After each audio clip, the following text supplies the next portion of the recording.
All right, people. That's enough of all that. Unhappy Wednesday. Coming to you live from the 215 to the 513. This is Green Legion Radio's Unhappy and the MP. We thank you for joining us from wherever you may be and whatever device you're using to stream us on YouTube. So please pull up a chair, turn up the volume, use the company dime if, God forbid, you're still stuck at work. Crack open a cold one if that's your thing on a Wednesday night. And let's try to have some fun as we put an end to day 3 of this week's hostage situation and look forward to tomorrow being Friday Eve. Mason, just to give you a heads up, once the Super Bowl passes, keep in mind Green Legion Radio was built on the Green Legion, which is predominantly, very, very much predominantly Philadelphia Eagles football and football and NFL football in general. So you do get weeks where your viewership is very, very light. People kind of need to decompose or decompress from the football season. And, the NFL didn't do us any favors with that fucking snooze fest we had on Sunday night. One positive, my good friend Roger, who is a huge part of our Midwest Eagles nest out here, he got us a square on a board that was benefiting the Eagles Autism Foundation. So we split it 3 ways, and we got a Patriots 0 and a Seahawks 2. Ooh. So we hit the third quarter, which was nice, which paid out $750. So I am $250 richer today than I was. There you go. Very nice. That was the most exciting part of the game, to be honest with you. Yeah, I bet. My dad put some money on the game, so we had some dogs in the fight too. No, and I had an 8-leg parlay that for $10 would have paid out $600, and I missed it by what was it? It's a 29-13. So, right? What was the final? Was it 29-13? Yeah. Yeah, 29-13. So 42 points. I missed it by 4 points, and I think 24 rushing yards from Ramondre Stevenson. Ooh. Yeah, that was a kick in the tits. We had two. My dad had 2 different wagers on Kenneth to score, and so when he had the huge run, we're like, oh my gosh, he just made like $50, and then he got called back, and we're like, you kidding me right now? You kidding me? Keenan Harmon joins us. My ass watches whatever you're talking about. We appreciate it, brother. Thank you so much. Very nice. Yeah. Keenan, you got your usual suspects. Keenan, Lou Mancini, Russ Taylor. Usually get some folks from our Midwest Eagles nest in here too. Dev, I know, stops in quite a bit. Fanny, obviously. Roger and Josh will come by periodically. David Loeb drops in. Dave Conant will drop in from time to time. So we get a little bit of an array here. But yeah, once the football season ends, we try to keep people engaged. Right. So, and right now it's tough because the season's over. You're kind of just waiting to see what's going to happen this offseason. You got the combine coming up in a few weeks. I'll be there for that. Liam, my 15-year-old, and I are going to drive out on that Friday afternoon. We'll be there to see, I think it's tight ends and defensive backs on Friday afternoon and evening. And then Saturday is the big day. That's where you have quarterbacks, running backs, and wide receivers. That's the day where most people show up. It's a Saturday. People are off work. You got the whole day. And it's the 3 glamour spots, right? Quarterback, running back, wide receiver. So the place gets you get pretty good crowd in there. It's fun. Last year, of course, was much more fun. We all walked in our Eagles jerseys, people cheering, people booing. I just kept running around, the champs are here. But yeah, that'll be fun. So we're going to look at, over this next week or two, we're going to look at some potential prospects. Lane Johnson, we don't know. The end of that has to be very much closer than it was a year ago. Even though he decided to come back, and he says he's going to play out his whole contract. A lot of injuries. He had a tough season. And now we've got this Landon Dickerson problem where, is he going to continue playing? So I was already thinking that offensive line was the number one priority, and now I think it's pretty well set in stone that, I think you have to go O-line first round or best player available at a position of need, whatever the hell that comes out to be. Yeah, I think we can see a lot of changes happening in terms of where we decide to go in terms of free. We have a lot of very important free agents that are kind of hitting their expiration date. So a lot of hard decisions being made. There's a reason why free agency comes before the draft so that you know what you're missing in terms of what you can replace and what you can't replace and all that kind of stuff. But judging by the Howie Roseman philosophy of team building and acquisition, you win championships in the trenches. And so whether it's drafting Jordan Davis or Jalen Carter, or you're, spending a first round pick on another offensive lineman, it's a pretty safe bet to say it'll be a lineman. But I think with Lane expiring very, very soon and the uncertainty surrounding Dickerson, I think that's either a guard that's like a flex. So someone who can move from a guard to a tackle. I think you might, if there's a one premier guy like that, I wouldn't be surprised if you see us trying to package an extra third to try and move up somehow. Because whether, the only thing that really matters in the draft is getting your guy. And as long as you get your guy, to a certain extent, there's no expense too much. So if Howie sees a guy he likes, go for it.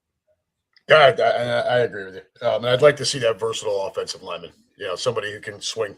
You know what I mean? Can sneak out and play a little tackle, play a little guard. This is another reason why I really was happy when Fred Johnson came back last year. He's proven to be pretty versatile over the course of his career. He had short spurts, but you need guys like that too. Sure. So, I don't think there's much of a question as that's where we're going to look to. But let me get this. We'll get to the room here in just a minute. Let me get this sponsorship out of the way, and then we'll get to the room, and then we'll talk about that boring ass Super Bowl. Everyone, we are proudly sponsored by Cheerleaders Gentlemen's Club, located at 2740 South Front Street in Philadelphia. Cheerleaders brings you the area's most beautiful women on 5 different stages. Open 7 days a week from noon until 2 a.m. and until 4 a.m. on Fridays and Saturdays. For group information, call 215-467-1980. Reserve a private booth or party package. Also offering daily drink and food specials and a premium selection of cigars in a cigar lounge.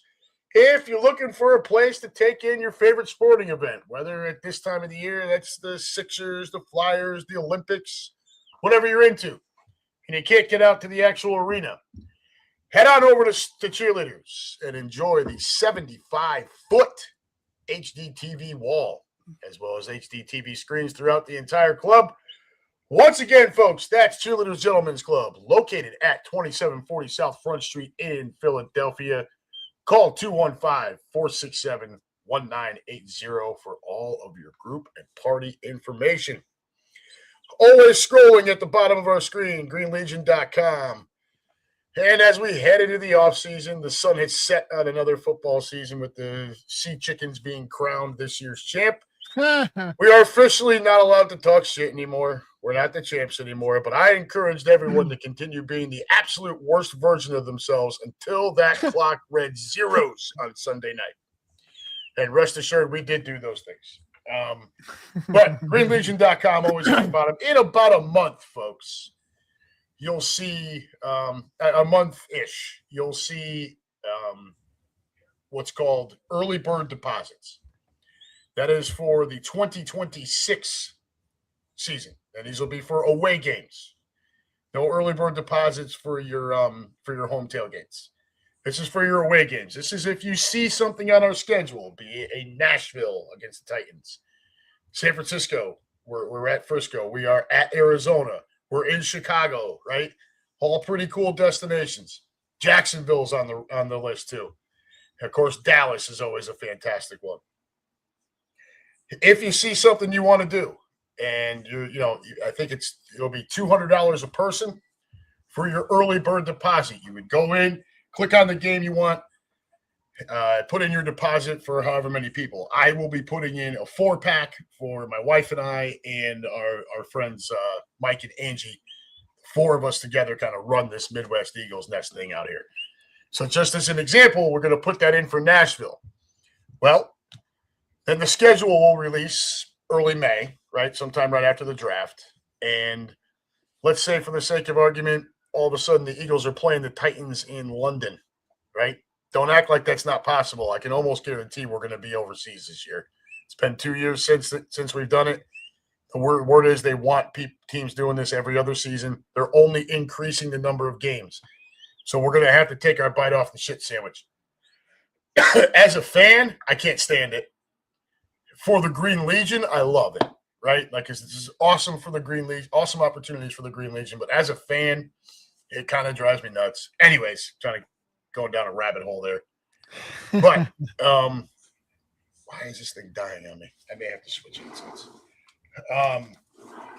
If let's say that did happen and we had to shift to another trip, well, we can do that and say all of a sudden Chicago was on a weekend that worked out perfect for us. No problem. You would just go in, you would email Steph at the Green Legion. Give me 1 second here, folks. Mild technical difficulties. There you go. That's a little better now. You'd email Steph at the Green Legion and, hey, I need to shift to Chicago. In that situation, you don't lose your place in line, and your deposit just shifts over to that trip instead of the one you were already on. You can also get a refund if nothing works for you or the cost of some of these things is a little too high. You had some other shit come up. All of a sudden there's something wrong at the house. You got to buy a new car, whatever the case may be.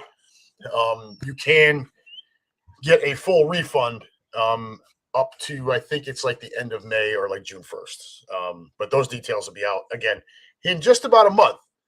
So get a look at our away schedule. If you don't know where to look for it, you can always go and see a few years out if you really want to. I'm going to provide the link for you guys here in just a second. If this thing would be, can someone shut that dog up?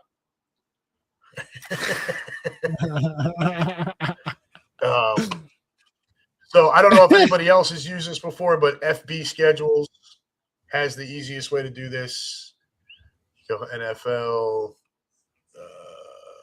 NFC, Philadelphia Eagles, and here we go. So we'll copy that. We'll paste that right in here. So if you were to click on that link that is about to pop up in the chat room, that will take you to this page where you can see the Birds' home and away opponents all the way through 2028. Now, the only wild cards are where you'll see NFC South to be determined, AFC South to be determined. These are going to be teams that finish in the same slot as we do in our division. So, say 2028, NFC West, say the Rams win the NFC West in 2027. We win the NFC East in 2027. We would play at the Rams as that game. And that stuff you don't know until the season's finished. But this is a good way to kind of see where you're going to, where the Birds are going to be. So we're at Arizona, Dallas, New York, Washington, obviously, Jacksonville, San Francisco, Tennessee, and Chicago for 2026. So look for those early bird deposits. Get your money in as quick as you can. Those spots will fill up quickly, and you don't want to miss out. We're looking forward to Nashville. Hopefully it works out. The fact that Jacksonville is also on our schedule, maybe that would be the international game. They seem to like Jacksonville's home away from home seems to be Wembley. Little trial run. That's how that kind of works, folks. And as always, if you have any questions, trial run. If you have any questions, you can always reach out to Steph. You can always reach out, to the Green Legion. Just email the Green Legion themselves. You're more than welcome to ask me. I've been doing this with for quite a while now. So I'm always happy to help whoever has questions on any of the travel stuff. Then, of course, later on you'll see the links come up for the home tailgates too. So that is your rundown there. All right, Sunday night. I mean, I'm $250 richer. I can't complain too much. It could have been another 600, but you're not going to hear me complain. Except that game was awful. 12-0 at the end of the third quarter. Holy cow, dude! Like that was brutal. I think that the kicker should have won MVP. Absolutely personally, brutal. but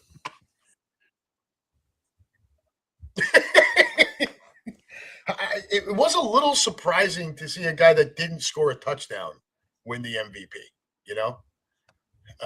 Yeah. But Kenny Walker had himself a nice night, and it wasn't a big offensive game.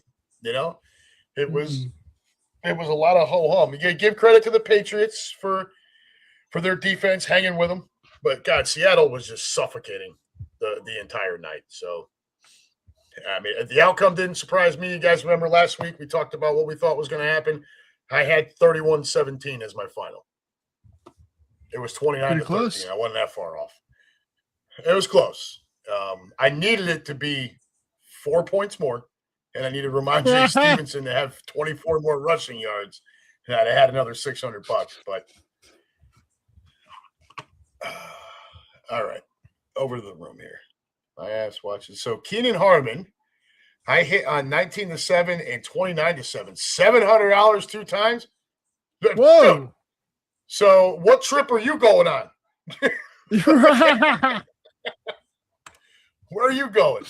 Damn. Lou Mancini in the room. Lou be here too. Keenan says would have had final pot over 10 grand. Wow. But they let the Pats score again. Jeez. What else here? Lou Mancini, San Francisco is a great culinary experience. If I was going to go to Frisco, it would be more for the I'd like to see the Golden Gate Bridge, but I'd like to tour Alcatraz. Would be my yeah. Right? That'd be really cool. Yeah, I want to go see that too. David Loeb in the room. How's everyone doing? We're well, sir. How about you? Doing very good. And Lou Mancini says you got to get Super Sam on here. Yeah, her time is very precious. Miss Samantha, she knows she needs no invitation. She can pop in here any old time she wants to. Samantha needs no invitation at all. Oh, there's Russ Taylor. Look at Mason wearing a black jersey for Black History Month. And look at Gilmore rocking the biggest immigrant of them all. I wonder if they'll ever deport him. That's great. Never a dull moment, Russ. I love it. So Keenan says he paid $200 for one block. All right, well, hey, it's 7 times your money coming back to you. Said you hit twice, so good for you, man. It's 1,400 beans. So Mason, I don't know what the hell you made of that game. I mean, I guess I wasn't overly shocked at what it looked like. I didn't expect a very pretty game. I still say that, and I would say for any sport, when you get to the game's highest level, the World Series, the Super Bowl, all of those things, the game at that level is still won in its most pure form, right? So when you get to just like us last year, and now Seattle this year, defense and running the ball were the keys. Right. Now last year, obviously Saquon got bottled up, but that is because they keyed on him all night long. Right. They didn't.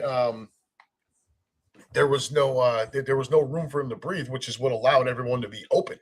So still, the run game is what really drove it, and of course, the defense. I was not all that surprised. Again, Drake May capped off a pitiful postseason with another piss poor performance. I know he threw for 300 yards, but he was shit all night long, and he was shit all through the playoffs. So, congratulations to the NFL on getting the MVP right. You know, I know the postseason's not supposed to factor in, but geez, Drake May looked terrible once again. These guys all in the room here, the game was boring. Yada, and I get it. It was. You know, I had people, my buddy Mike, his wife Angie, she was like, this game sucks. I kept telling her, it'll pick up in the second half. They'll make adjustments. And it just didn't happen. That was a terrible, terrible football game. Good job by Seattle. Great defense, which, you know, you kind of had to expect. But, yeah, you'd like to see at least a few more fireworks, right? It was pretty lackluster across the board. Yeah, so when it comes to this game, I'm looking over the stats of it, actually, a little bit surprising. It kind of has a tale of two different games here. So the two teams are actually 4 yards apart in total offense. So the Seahawks, you have 335. Patriots, you have 331. Essentially the exact same yards per play. The Seahawks are a lot worse on third down than the Patriots were, surprisingly. Seahawks are 4 for 16. Patriots were 6 for 15. But really, I think that the entire theme of the game was, I think the lights were a little bit too bright for Drake May. That first half, he could hit the broad side of a barn with a tennis ball. I mean, some of the throws that he was missing were inexcusable, like high school level misses. And this isn't this like take away from any of the Seahawks defense. I mean, my dad won some money on hitting the over on 5.5 for total sacks for the Seahawks. So they definitely put pressure on May, but a lot of the mistakes from the Patriots were self-inflicted. They were just May missing guys, which I can only imagine was beyond frustrating for him, for Mike Vrabel. You do see May kind of getting past that in the second half, but he has like as all stat padding goes, you have one drive where you just score a touchdown in 2 plays. But it was a little bit, too late, too much too late. Kenneth Walker goes off. JSN was quite disappointing. It didn't look like Christian Gonzalez is what was on him all too much. First of all, Christian Gonzalez, this game put him on I think it's a top 5 corner. I mean, the way he defended Shaheed on that deep throw was textbook. It was gorgeous. So, well, and JSN also missed time during the game. Like he got, he was in the locker room for a little while. He got hurt during the ball game. So wasn't the look we were hoping for from him, but yeah. There was like one drive in the first half where Sam literally throws to him 3 straight times and it's a 3 and out. And I'm like, bro, listen, we have some, my dad has some money on JSN. Don't get me wrong, but like, come on, bro. Don't make it too obvious. Barner scores. So anybody who had any anytime touchdown on him made some money. But no, this was a pitiful performance from both offenses. Listen, Seattle was not an offensive juggernaut the whole season. Okay. They had JSN, but JSN was literally like their whole offense. But I did not expect it to be this bad. Like I said, I think that who is it? Jason Myers probably legitimately should have had a strong case for MVP. And I made 5 field goals, dude. Yeah. It's legit. No, like it's unbelievable. And Drake May for the Patriots, man, this reminds me of like you have the Bengals in 21, and you have us in 17, where it's like, okay, you're here. This is almost like a lightning in a bottle year. Everything kind of lined up. I don't know if we're going to be here next year, so you got to make it all, worth it now.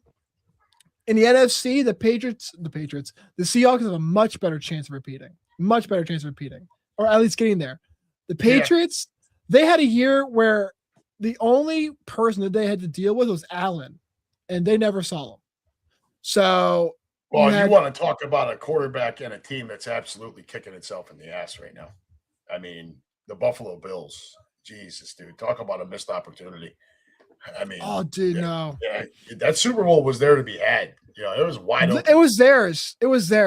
And Now, you had Mahomes that was injured. He wasn't a factor. You had No Lamar who was Jackson. injured. They don't make the playoffs. No Burrow Burrow. didn't make the playoffs.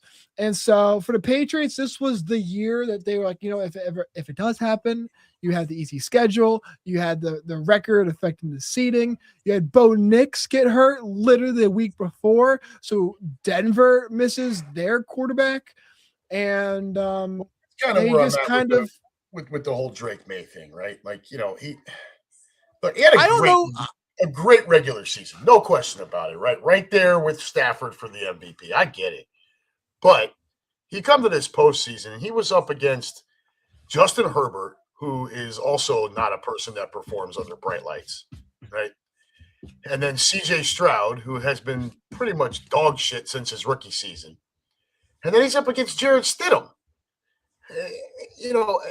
So the Patriots won, but it's like they won in spite of Drake May was awful the entire postseason. He threw 5 interceptions and had 7 fumbles, dude, in 4 games. Like, that's just a brutal, brutal postseason. They were lucky to be in the position they were in. That's why I was like, I'm looking at it, I'm like, I just don't see a path for the Patriots to beat Seattle in that game. I just didn't, dude. So and the double-digit score didn't shock me at all. I would have liked to see it a little bit more pretty, a couple more touchdowns, not so many field goals. But yeah, You're telling me. like, yeah, dude, it was a rough watch. Let's see what some of the guys are saying over here. Yeah, I think the only way the Patriots win that is by punching Seattle in the mouth early. Literally, both teams were asleep until like halftime. It was unbelievable. Yeah. Keenan Harmon, the game was lackluster, the commercials were lackluster, and I took a shower during halftime, so I missed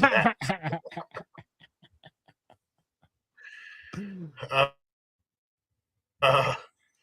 Here's a good one. I found this very, very interesting this week. How about Sam Darnold owing money for time in California? This was what Boomer Esiason was breaking down. He spent in California for these games. He actually ended up, even with his bonus, he ended up owing the state of California something like $72,000 or $78,000. It was insane. Really? Yeah. So like this whole push that I think Boomer Esiason kind of kicked this off. His whole thing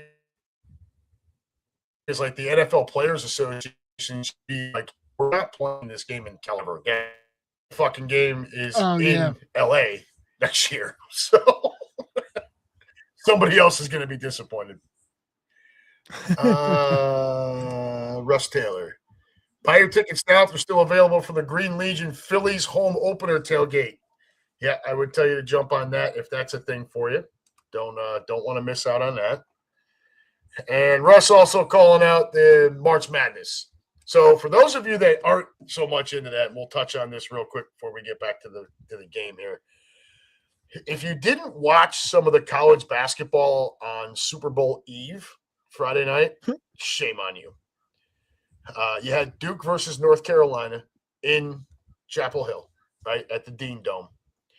This is the biggest rivalry in all of college basketball, right? This is Ohio State, Michigan on a court instead of a field. This is what this is. That game, so they go into the game. Duke is ranked number 4, and UNC was 14th going into the game. Duke led that game for 39 minutes, 59.6 seconds. All but 0.4 seconds. And that is because with 0.4 seconds left, a kid from North Carolina buried a fucking three-pointer to put North Carolina up 71-68 with 0.4 to go. And they knock off Duke at home. Incredible game, incredible finish. You also had Kentucky versus Tennessee. Kentucky comes all the way back, beats Tennessee.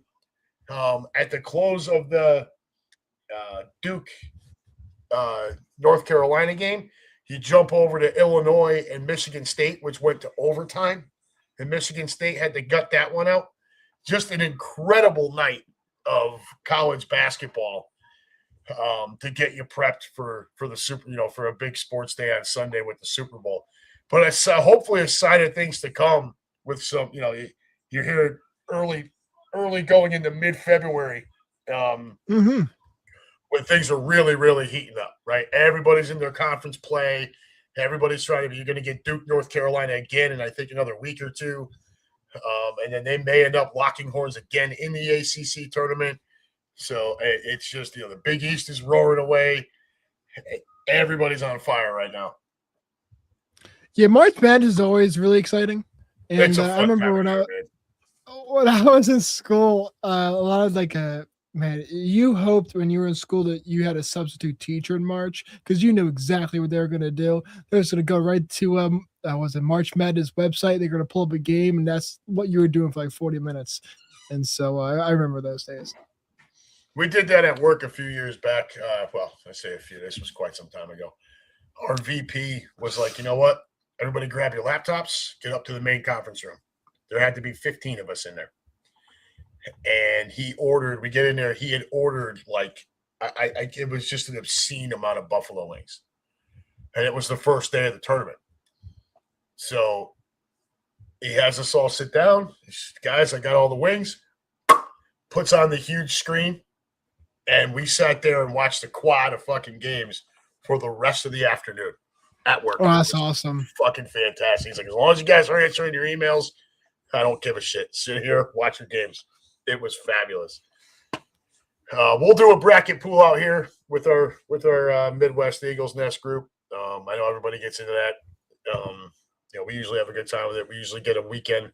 One of the Saturdays during tournament play, we'll all a bunch of us will get together, throw a few beers back, and watch some basketball. I love the tournament. I've been watching it like a junkie since I think I was like 10 or 11 years old. The first time my dad had me fill out a bracket against him.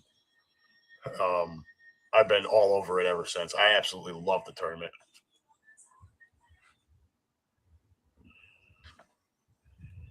Yeah.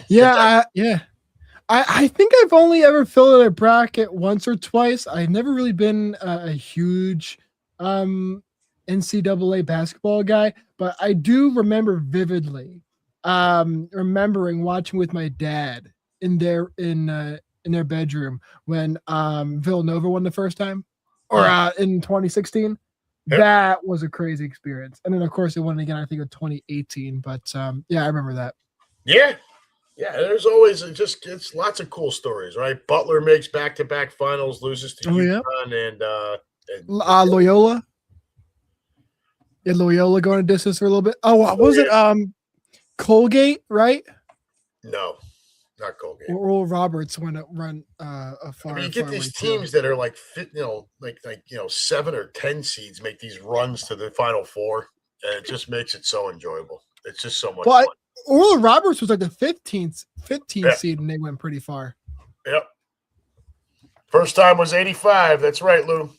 The Villanova Wildcats in 1985, knocking off Georgetown in the final. Patrick Ewing, Georgetown Hoyas. Ooh, wow. Huge underdog, Nova Wildcats in that, because the fucking Georgetown had Ewing. The guy was a all-world everything in college. So nobody thought Nova had a chance of that. What do we got? Russ Taylor. My best bracket, 1993. Santa Clara messed up one section for me. Fuck you, Steve. I remember I did one some years ago when I was still living back up in Connecticut. And you got the normal point scoring, right? So 1 for the first round, 2 for the second round, so on and so forth. But when you picked upsets, you not only got the point for the win, you also got bonus points for the gap between the seeds. And I picked Bucknell as a 14 seed to beat number 3 Kansas in the first round, and it happened. And I was like, dude, I ran away with that thing that year. I think I forget what the hell that was the big one, but I picked a couple other upsets. I was just so far out in front. It just didn't matter. That sounds amazing. Yeah, that was one of the crazier brackets I was in because I mean you get people picking all kinds of wild shit when you do stuff like that. You know, but yeah, we're looking forward to that. I don't really have much else to say about the game. Congrats to the Seahawks. Congrats to Kenny Walker. I like Kenny Walker. That's really kind of it. It's like I'm very, very happy that the Patriots did not win. Right? I think everyone's aware of that, right? I fucking hate the Patriots, as we all should. At least people somewhere close to my age who had to live through that entire 20-year reign of terror as an adult. So, yeah, in no way, shape, or form. Look, I like Mike Vrabel. I like Drake May. I hate the Patriots. And I hate Robert Kraft. And I hate Foxborough, Massachusetts. And I really hate anything that Boston stands for sports-wise, to be perfectly honest with you. Whether it's the Red Sox, the Bruins, the Celtics. The Celtics, you had a soft spot when I was a kid because it was Larry Bird. But, I can't. The Patriots, Harvard, fucking UMass, they can all eat a dick. Like, I can't stand it again. Yeah, I was disappointed with the Super Bowl. I didn't think it was going to be the offensive show that we certainly had last year, or that it kind typically is. To be honest with you, this was was the Super Bowl 53 all over again with the Patriots and the Rams. Patriots and the Rams. Yep. And so this is pretty much exactly like the box score is different, but the emotions during the game were pretty much the same. Yeah, the feel you of the game basically have like a lazy the whole game. You have one drive where Drake May, like I said, he throws like a 2 plays touchdown. He throws it to Matt Collins twice, and it's a touchdown. The stat padding, the only reason why I say stat padding is because my dad, another one of the wages my dad had was Sam Darnold, the third most passing yards, and so going into like the third quarter, like, oh, this is done. This is gonna be a win, and it turns out he threw for like 150 yards that quarter. That was like insane. And so I was mentioning a little bit earlier, but this kind of felt to me like it did with watching the Bengals and of course us in 2017. This was kind of like their lightning in a bottle year. I don't think you're going to see the Patriots come back next year remotely this far. I don't think they get past the divisional if they make the playoffs really at all. They're going to have a much tougher schedule. Granted, Drake May definitely had some maturing that was done during the game, and so you'll see that reflected next year. Mike Vrabel will have another year under his belt, and also be year 2 with him in the organization. They'll hopefully reload instead of rebuilding. Hopefully, if you make the Super Bowl, you're reloading, not rebuilding. But I don't know if they get past the divisional next year, especially if everyone stays healthy. And so I kind of feel bad for. I feel as bad for the Patriots now as I did for the Bengals when they lost, because I was like, you're not going to get back here for a while. Yeah, I agree. I think something else to consider is not just what they are or aren't going to be next year, is who else are they going to have to contend with, right? Do we really think that the Chiefs aren't going to be back after it next year? If Joe Burrow can stay healthy, the Bengals will be a problem, even with their shitty defense. Is Lamar Jackson going to be able to get Baltimore back on track? Is he going to stay healthy next year? If all three of those things happen, well, Allen doesn't leave a whole lot of room, right? Josh Allen, what's going to happen with him? Are they going to go get him an outside weapon to try to take another step forward? You know what I mean? Mm-hmm. Not just what the Patriots may or may not do, because I agree with you. Their schedule is going to be tougher. They played a very, very cupcake schedule this year. Their schedule will be way more difficult next year. And unless they make some vast improvements, in particular at the skill positions on the offensive side of the ball, I don't want to hear about Mac Hollins, dude. This is not a guy that's carrying you to fucking Super Bowl glory here. I know he scored. He scored in garbage time. When the Seahawks went up 19-0, the game was over. It was over at that point. That's a 3-score game. The Patriots were not coming back from that at that point. It's already the fourth quarter. And I know they scored quick. I get it. But, No, yeah, it was done. They were in It cruise was control. done. Yeah, dude. That's where you get, like you said, the stat padding, right? Seattle kind of backed off. Like, yeah, whatever. Fuck it. We got this. I think if you're the Patriots, I think you have to go heavy O-line this offseason. I mean, the chief liability officer for that offense was Will Campbell, and the Patriots went after him like a bat out of hell. And an honorable mention for Super Bowl MVP probably should have been Devin Witherspoon. He didn't blitz much, but the times he did blitz, he created absolute havoc. Yep. And so Mike McDonald is, of course, a defensive head coach. And so he had his fingers all over that defensive game plan, and it shows. Sam Darnold is made fun of for seeing ghosts, but I could have, I bet you Drake May was seeing those exact same ghosts that day on the Sunday. And so very unique blitzes from a team that does not blitz, which is interesting. So definitely throw them some curveballs there. But yeah, they got to get better on the offensive line.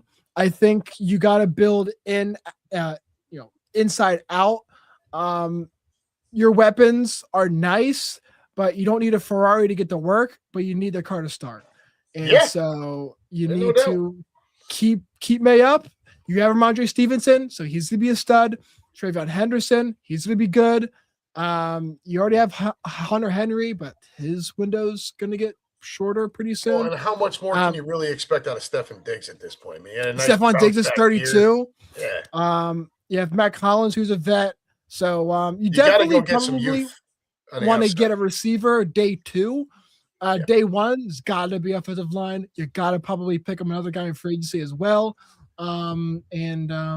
Hopefully May matures a lot, develops a lot in the offseason.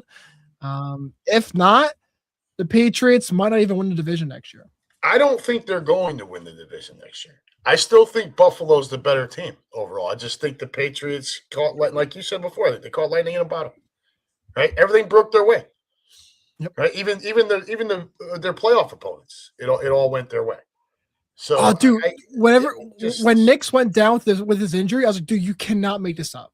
You cannot make this up. It all broke their way. It was making me want to be sick. Like, his team is not going to go win this fucking Super Bowl. You have to be shitting me.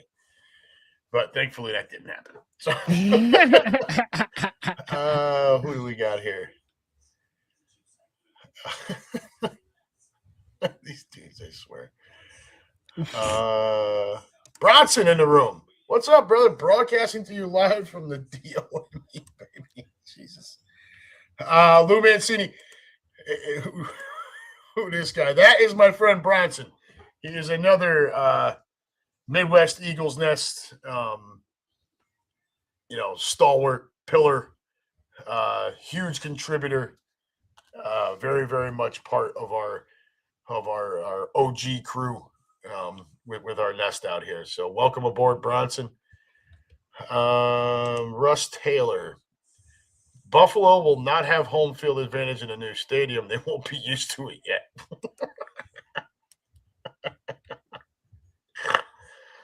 Russ Taylor again. You know what? Jalen Hurts played better in both of his Super Bowls than those quarterbacks did on Sunday. There's no question about that. He also played better in both Super Bowls than Patrick Mahomes did in both of those Super Bowls. Don't forget that. And of course, my favorite one. Let's be real. The Eagles really won 40-6.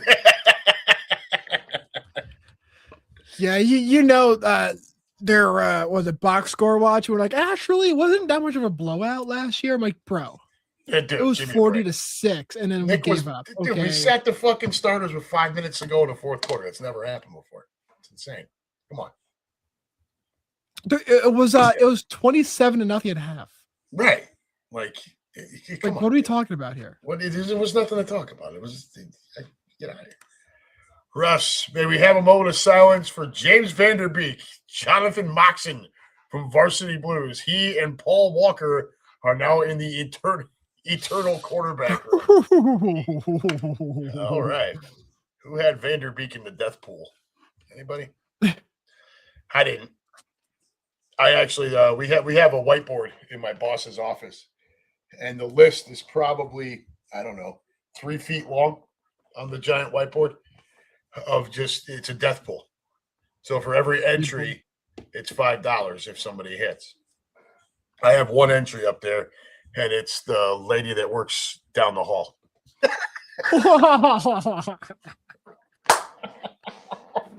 Oh my God. Yeah, we call her TC. I'm not going to say what that is on here. I'll text it to you. Oh my God. Yes, he had a bad bout with cancer. All kidding aside here, of course. But yeah, R.I.P. James Vanderbeek. Dawson's Creek. For those of you that are more my age, he was one of those knuckleheads on that show, and then Varsity Blues, which was a fun movie. So he passes on today. I did see that about 5 minutes before we hopped on here. I saw that he had passed today, and I know he had been struggling with cancer. So it's a shame. Young man, very young. Was it 48? Keenan Harmon, C letter T. No, T C. Tango Charlie. Tango Charlie. For those of you that want to know, let me know and I'll message it to you. But I'm not saying it on here. It's our nickname for this rancid bitch down the hall. All right. I don't know where else to go with this here, but I am looking forward to the combine. I don't know if anybody else has ever been out there. They do it in Indianapolis at Lucas Oil, which is a beautiful, beautiful stadium. Place is fantastic. And Indianapolis, very cool, small city, right? Not very big, not a whole lot to do, but the things that there are to do are very fun. You do have the Indy 500 track, which I want to tour at some point. I have not been able to do it yet. If you ever do get out there, there is a place north of downtown, maybe about a 10-minute drive north of where Lucas Oil is, 10, 15 minutes tops. It's called Hoagies and Hops. And the place, you walk in, and it looks like you walked into a place on Broad Street. And they serve, I'm telling you, real deal Philadelphia cheesesteaks. This is not like some Midwest knockoff. These dudes know what they're doing. It's the Amoroso rolls brought in fresh, and the steak is cooked perfect. The cheese is blended perfect. It is like you are sitting in Philadelphia. It's fantastic. So I'll definitely be partaking in a couple of those while I'm out there. But it is a fun thing, and it's a free event. In case you guys don't know, you don't have to purchase tickets to this thing. All you got to do is get there, right? So if you live close by, I'm only an hour and 40 minutes. Now, we've chosen to go out Friday afternoon and come back Sunday. But, I mean, you could, if you wanted to, drive there and back every day if you wanted to. That's just a little much driving for me, but it's free. You basically go. The NFL it's an app called One Pass, which also works for your Super Bowl stuff. If you had tickets to that, of course you do have to pay for. So when I talk about selling kidneys, that's your Super Bowl ticket. The combine is a free event. You go and there's fan experience stuff. There's autograph sessions. There's Q&A sessions. You can go and run a 40-yard dash, which is hysterical. Watch these high school heroes go out there and try to do that. Waiting to see if Captain Demps would chime in here. High school heroes is crazy. But then you go into the stadium, and there's souvenirs, there's merchandise. You can pay for all kinds of stuff if you want to, concessions, beer, whatever. But then you go and you sit in a portion of the stands. They don't have the entire stadium open; it's just one side. And you watch the 40-yard dash. You watch these guys with the high jump. You watch, so you can see all these dudes that you're interested in doing these drills. I found it to be, last year was the first time I went. As long as they keep doing it out there in Indianapolis, I am likely to go every year. Because it's close by to me. It's like I said, it's an hour and a half, hour and 40 minutes. And this time around, I booked the hotel early enough where I got a hotel room right across the street from Lucas Oil. So, oh man, downstairs, breakfast, and walk right across the street to the stadium. Perfect.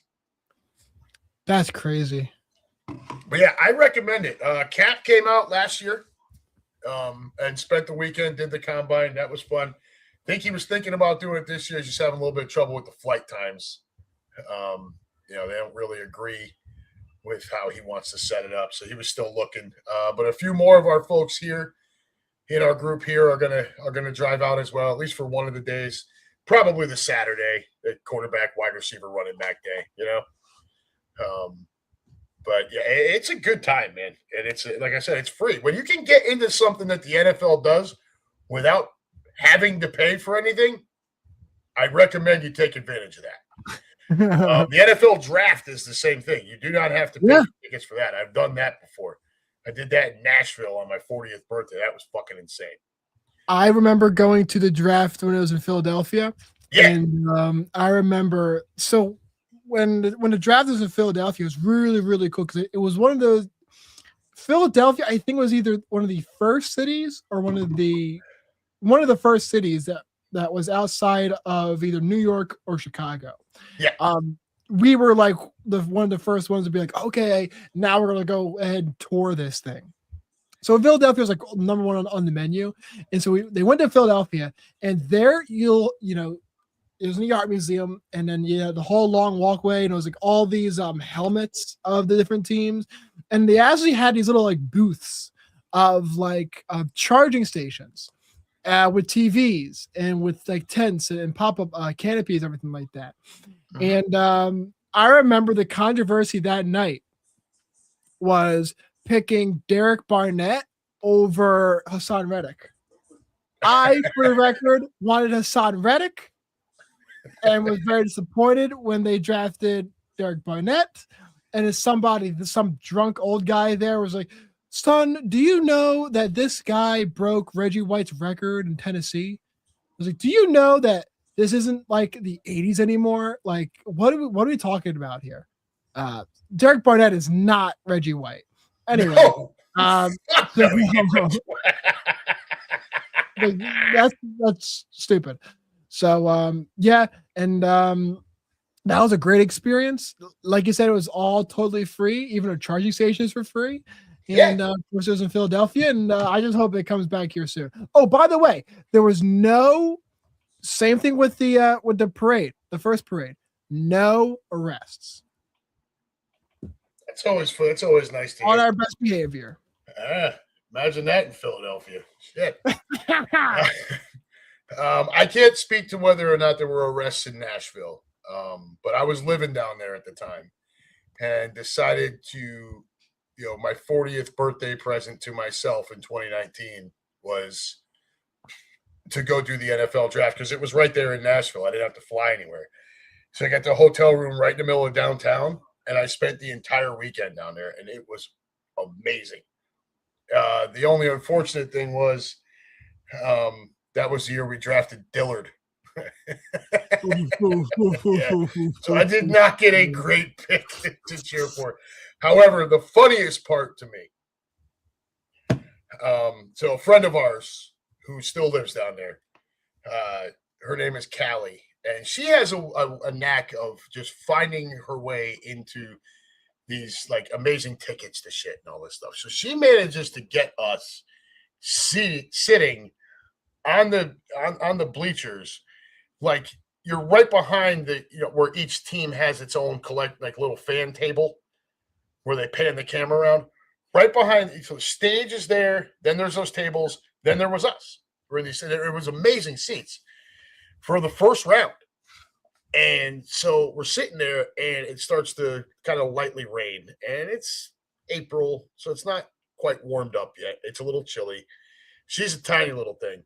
So I look over. I say, you all right? And it's like pick 4, right? I'm like, are you okay? She goes, well, I don't want you to miss the Eagles pick. I'm like, dude, we're picking it at 20s. I said, listen, let me see what the Giants do. I said, then we'll figure, so maybe we can stroll off and hit the bars and stuff and have a good time. Said, okay.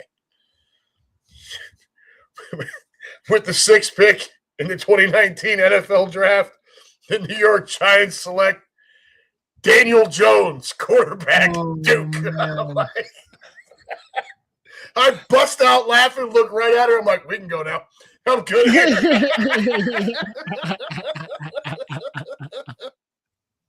That was such a funny moment. But great experience, man. The most fun was being able to interact with fans from literally every single team. Yes. Yep. You know? Yep. Mm-hmm. This day 2, the Saturday morning, I'm standing out on Broadway, right? So Nashville was unique because the way it's set up right there on Broadway ends at First Avenue. And that's where all those big bars and honky-tonks and stuff that you see on TV are at. And so they put the stage right at the end of Broadway on First Avenue. So everything just funneled to it. It was wild. But so I'm out there in the middle of the road, like right at 2nd Ave and Broadway, just kind of looking around. The TV crews are setting up. Steve Mariucci's playing catch from the stand with like people in the audience. He's throwing a football around. And I'm looking around, and all of a sudden I hear, "From out of nowhere!" And I turn, and this Bills fan runs up, grabs this other Bills fan, does the Randy Orton RKO right in the middle of the street. Just boom. Just plants this son of a bitch right in, boom, and then gets up and walks off. So the guy's getting up, brushing himself. I'm like, "Yo, man, do you know him? Are you all right?" He's like, "Nah, I don't know who that is." I'm like, "Well, he just went over there a few ways." He's like, "Nah, we're cool. He's a Bills fan." I'm like, I thought some of this shit was kind of a myth. No, they're really that way, dude. Like everywhere they go. That's so funny. Runs up and just plants this dude. Biff. My God, dude.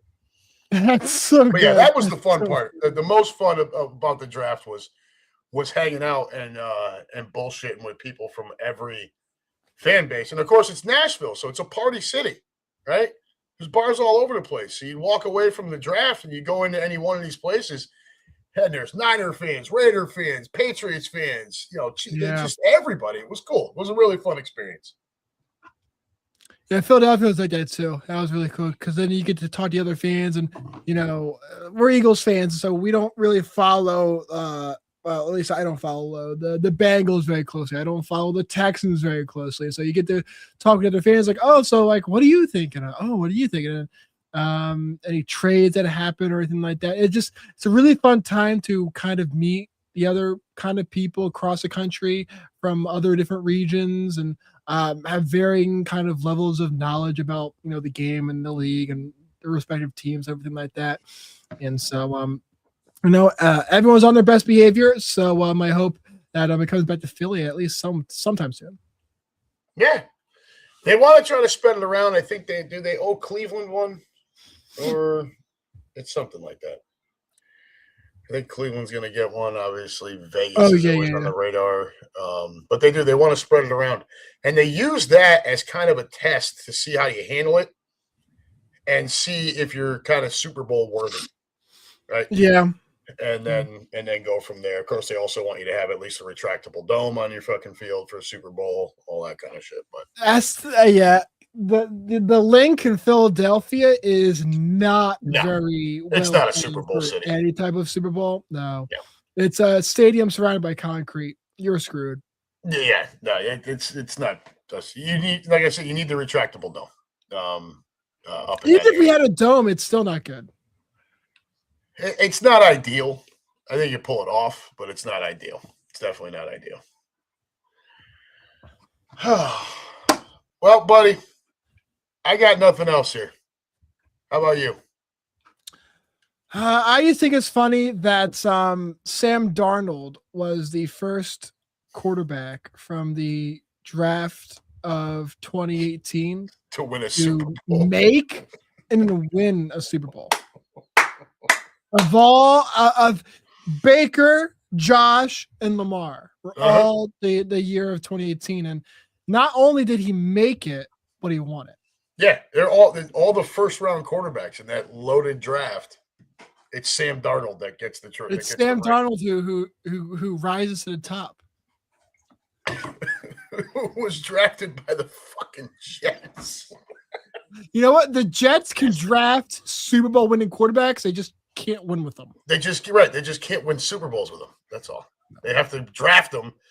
So They the know guy what they're hates looking it so for. much there that he goes out and wins somewhere else. They know what they're looking for, but they can't capitalize. They can't, and they're not, and they still can't.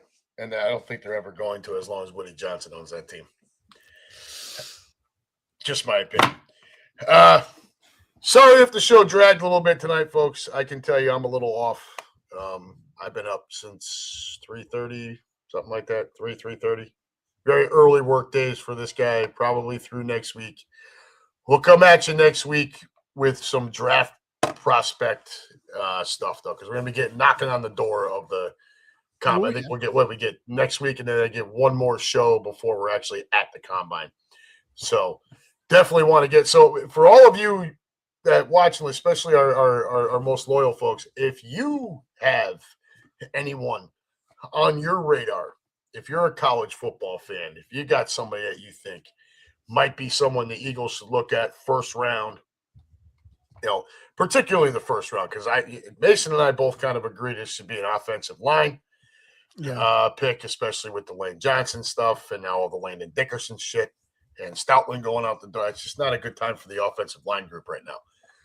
So, we both definitely think that this should be an O-line pick, preferably somebody versatile.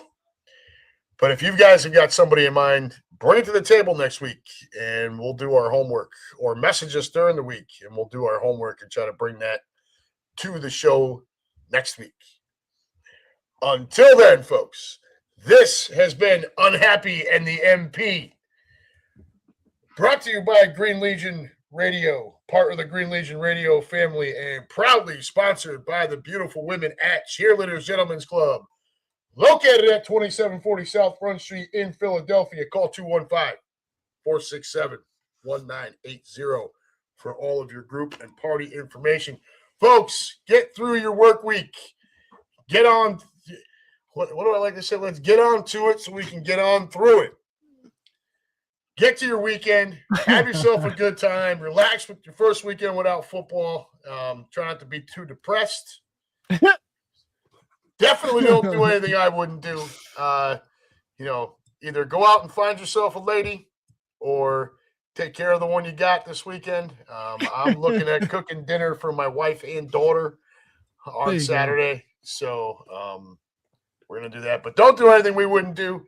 Remember, the judge ain't back in until Monday. And as always, folks, take it away, Mason. Carson Wentz, go Birds.